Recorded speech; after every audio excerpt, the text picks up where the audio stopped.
भगवान को ढूंढने की इस यात्रा में आपको पता लगेगा कि भक्त चार तरह के होते हैं।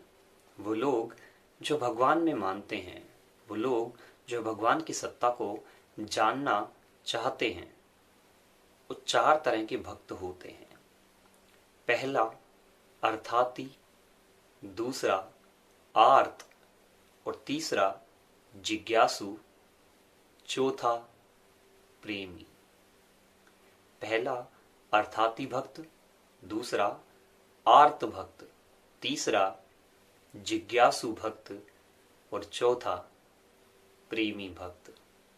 अब इन चारों को एक एक करके समझते हैं। पहले हैं अर्थाती। ये वो लोग होते हैं जो अपना सारा फायदा भगवान में देखते हैं।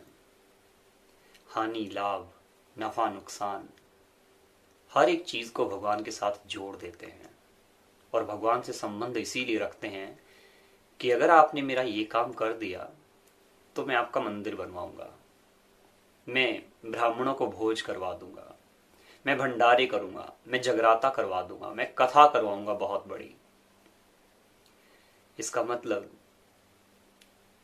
ये अहंकारवश पैसे की सत्ता से भगवान को मोहित करना चाहते हैं।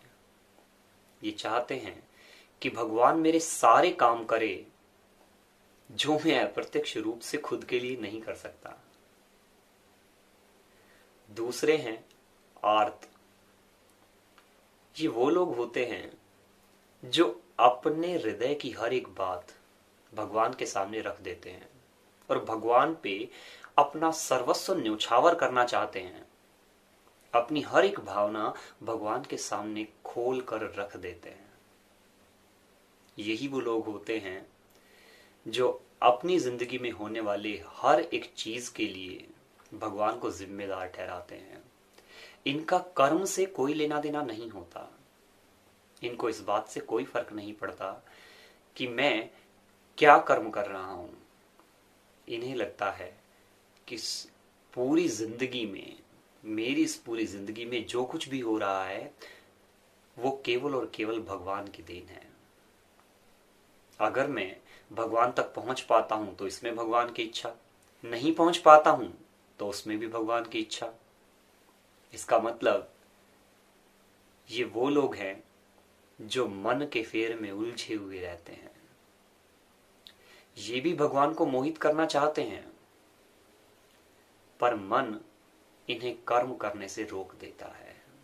इमोशनल बहुत ज्यादा होते हैं। तीसरा है जिज्ञासु। ये वो लोग होते हैं जो अपनी जिंदगी की हर एक जिज्ञासा, हर एक क्यूरियोसिटी भगवान से पूरी करना चाहते हैं। भगवान को लेके इनके दिमाग में हजारों तरह के प्रश्न हैं। क्या आपने देखा है? मैं भगवान को क्यों मानूं? जिसको देख ही नहीं सकते उसको स्वीकार कैसे करें? भगवान होते भी हैं या नहीं? महाभारत हुई थी या नहीं? गीता या रामायण जैसी चीजें थी या लोगों ने अपने आप गढ़ दी है? मैं भगवान को क्यों मानूं? भगवान ने मेरे लिए आज तक किया ही क्या है? ये सारी की सारी चीजें भगवान पे उंडेल देते हैं।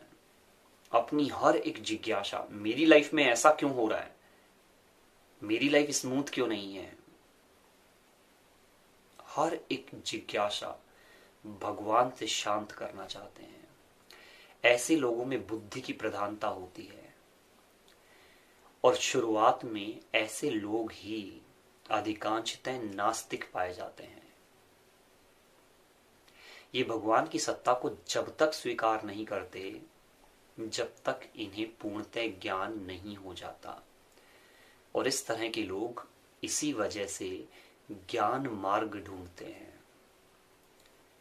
अपनी जिंदगी में रियलाइजेशन के लिए ज्ञान का मार्ग लेते हैं और ज्ञान योग से अपनी जिज्ञासा को शांत करना चाहते हैं। गलत ये भी नहीं है, बस इन लोगों में शक बहुत प्रधानी होता है।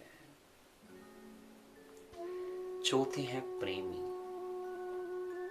ये वो लोग होते हैं जिनको भगवान से कुछ चाहिए ही नहीं। ये वो लोग होते हैं जिनमें भगवान से संबंधित कोई जिज्ञासा होती ही नहीं है।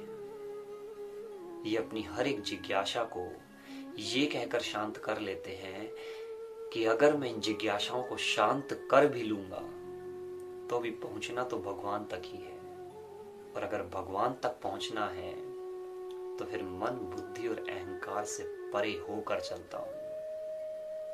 ये वो लोग होते हैं जो समर्पण की भावना रखते हैं। ये वो लोग होते हैं जो भगवान में प्रगाढ़ श्रद्धा या आस्था रखते हैं। ये वो लोग होते हैं जो भक्ति मार्ग का चयन करते हैं। ये वो लोग होते हैं जो भगवान पर मोहित नहीं होते, भगवान से प्रेम करते हैं। इसका मतलब अर्थाती और आर्त होना ही भगवान का अपमान है। अगर आप भगवान की सत्ता को प्राप्त करना चाहते हैं, अगर आप भगवान तक पहुंचना चाहते हैं, तो निसंदेह आपको प्रेमी होना चाहिए। अगर बिना किसी आडंबर, बिना किसी प्रपंच और बिना किसी पाखंड के आप भगवान को प्राप्त करना चाहते हैं, बिना मेहनत के भगवान तक पहुंचना चाहते हैं, तो आपको प्रेमी बनना चाहिए। और अगर आप प्रेमी नहीं बन सकते तो फिर अर्थाती और आर्त बनने से अच्छा है, भगवान में फायदा देखने से अच्छा है कि आप जिज्ञासु बने। कुछ समय के लिए, कुछ दिनों के लिए लोग आपको नास्तिक जरूर कहेंगे, लेकिन हर वो इंसान जो नास्तिक होता है उसमें एक आस्तिक छुपा होता है। आपकी जिज्ञासा शांत होने पर आप वो प्राप्त कर सकते हैं जो एक प्रेमी प्राप्त करता है। भगवान को मूर्त मत समझिए, भगवान को बहुत बड़ा रहस्य मत समझिए।